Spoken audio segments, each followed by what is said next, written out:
পাড়ার কুকুর নিয়ে প্রায় যে নানা রকম ঝামেলা হয় তা আমরা সবাই জানি। কেউ ওদের ভালোবাসেন, আবার কেউ হয়তো ভয় পান।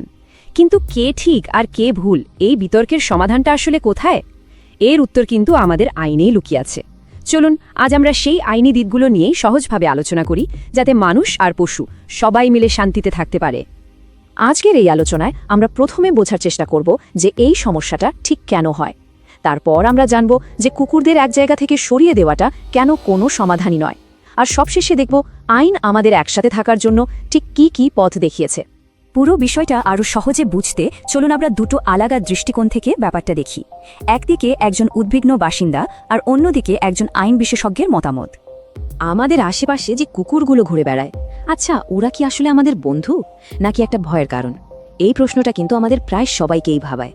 চলুন এর উত্তরটা খোঁজার চেষ্টা করা যাক।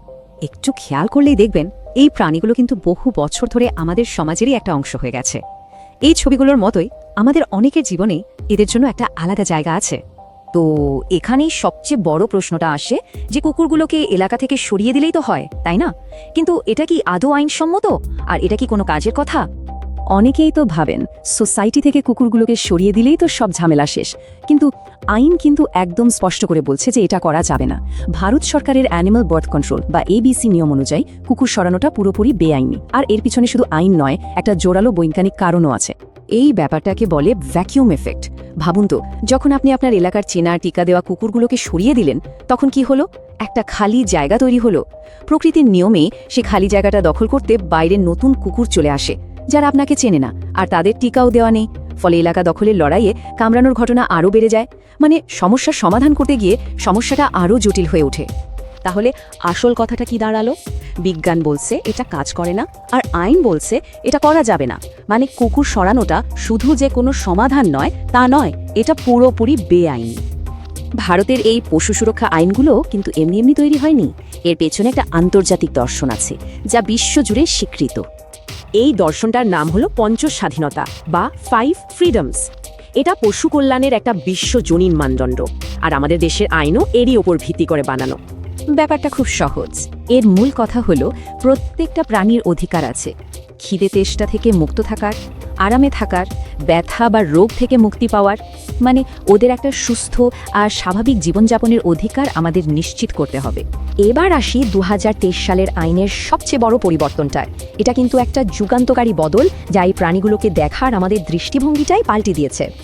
দেখুন, 2023 সালের এবিসি আইনে একটা খুব ছোট্ট কিন্তু ভীষণ গুরুত্বপূর্ণ শব্দ বদলে দেওয়া হয়েছে। এদের আর পথ কুকুর বা স্ট্রে ডগ বলা যাবে না। এখন থেকে এদের আইনি পরিচয় হলো কমিউনিটি প্রাণী বা কমিউনিটি অ্যানিমাল।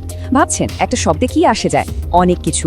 এর মানে হলো ওরা আর কোনো উপদ্রব নয়, ওরা আমাদের এলাকারই একটা অংশ। আর তাই দায়িত্বটাও শুধু তাড়িয়ে দেওয়ার নয়, বরং একসাথে মিলেমিশে থাকার। এই একটা আইনি পরিবর্তনের ফলে কি হলো জানেন? এই প্রাণীগুলো এখন আর বাইরের কেউ নয়, তারা আমাদের এলাকারই একজন সদস্য। আর এর ফলে ওদের ভালো মন্দের দায়িত্বটাও কিন্তু আমাদের সবার, মানে পুরো কমিউনিটির। আর এটা যে শুধু কথার কথা নয়, তার কিন্তু প্রমাণও আছে। এই যে গ্রাফটা দেখছেন, এটা জয়পুরের একটা কেস স্টাডি। ওখানে যখন থেকে নিয়ম মেনে এবিসি প্রোগ্রাম চালানো হয়েছে, কুকুরের সংখ্যা কিন্তু লাগাতার কমেছে। এতেই বোঝা যায় কুকুর সরানোটা কোনো সমাধান নয়, আসল সমাধান হলো জীবাণুমুক্তকরণ। আচ্ছা, এবার সেই টপিকে আসি যেটা নিয়ে সবচেয়ে বেশি ঝামেলা হয়, মানে কুকুরকে খাওয়ানো নিয়ে।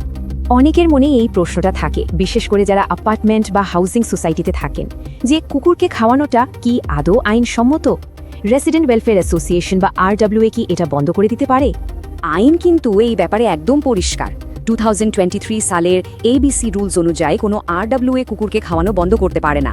বরং তাদের কাজ হলো পশুপ্রেমীদের সঙ্গে বসে খাওয়ানোর জন্য একটা নির্দিষ্ট জায়গা ঠিক করে দেওয়া, যেটা অবশ্যই বাচ্চাদের খেলার জায়গা বা ফ্ল্যাটের ঢোকার গেট থেকে একটু দূরে হবে। আর সবচেয়ে বড় কথা, যারা পশুদের খাওয়ান তাদের ভয় দেখানো বা হেনস্থা করা কিন্তু ভারতীয় দণ্ডবিধি অনুযায়ী একটা ফৌজদারি অপরাধ। এমনকি দিল্লির একটা আদালত তো আরও এক ধাপ এগিয়ে বলেছে, আদালত তার রায় বলেছে যারা এই পশুদের খাওয়ান বা যত্ন নেন তারা আসলে মানবতার একটা বড় সেবা করছেন এবং পৌরসভার কাজে সাহায্য করছেন। তাহলে আমরা আইন জানলাম, নিয়ম কানুন বুঝলাম, কিন্তু এত কিছুর পরেও যদি ঝামেলা হয় তখন কি হবে? আইন কিন্তু সেই পথও দেখিয়ে দিয়েছে। ধরুন পশুপ্রেমী আর অন্য বাসিন্দাদের মধ্যে কোনো একটা বিষয় নিয়ে মতের মিল হচ্ছে না, তাহলে কি হবে? 2023 সালের এবিসি আইনের 20 নম্বর ধারায় একটা দারুণ সমাধানের কথা বলা আছে। একটা পশু কল্যাণ কমিটি তৈরি করতে হবে। এই কমিটিতে আরডব্লিউ এর লোক থাকবে, পশুপ্রেমীরা থাকবে, এমনকি স্থানীয় প্রশাসন আর পুলিশের প্রতিনিধিও থাকবে। সবাই মিলে বসে যে সিদ্ধান্তটা নেওয়া হবে সেটাই কিন্তু সবাইকে মানতে হবে। তাহলে মূল কথাটা কি? দায়িত্বটা কিন্তু কারো একার নয়। দোষারোপের খেলা বন্ধ করে স্থানীয় প্রশাসন, আরডব্লিউএ এবং পশুপ্রেমী সবাইকে একসাথে কাজ করতে হবে। তবেই মানুষ আর পশু দুজনেই শান্তিতে থাকতে পারবে। শেষ করার আগে বম্বে হাইকোর্টের একটা অসাধারণ রায়ের কথা বলি। আদালত বলেছে, পথ কুকুরকে ঘৃণা করা বা তাদের সাথে নিষ্ঠুর আচরণ করা কোনো সভ্য সমাজের মানুষের কাজ হতে পারে না। এটা শুধু বেআইনিই নয়, এটা একটা অপরাধও বটে। দেখুন, আইন কিন্তু আমাদের একটা রাস্তা দেখিয়ে দিয়েছে, একটা ফ্রেমওয়ার্ক তৈরি করে দিয়েছে। এখন প্রশ্নটা হলো, আমরা আমাদের কমিউনিটিগুলো কি সেই রাস্তা ধরে একসাথে হাঁটতে পারবো? উত্তরটা কিন্তু আমাদের নিজেদেরই খুঁজে বের করতে হবে।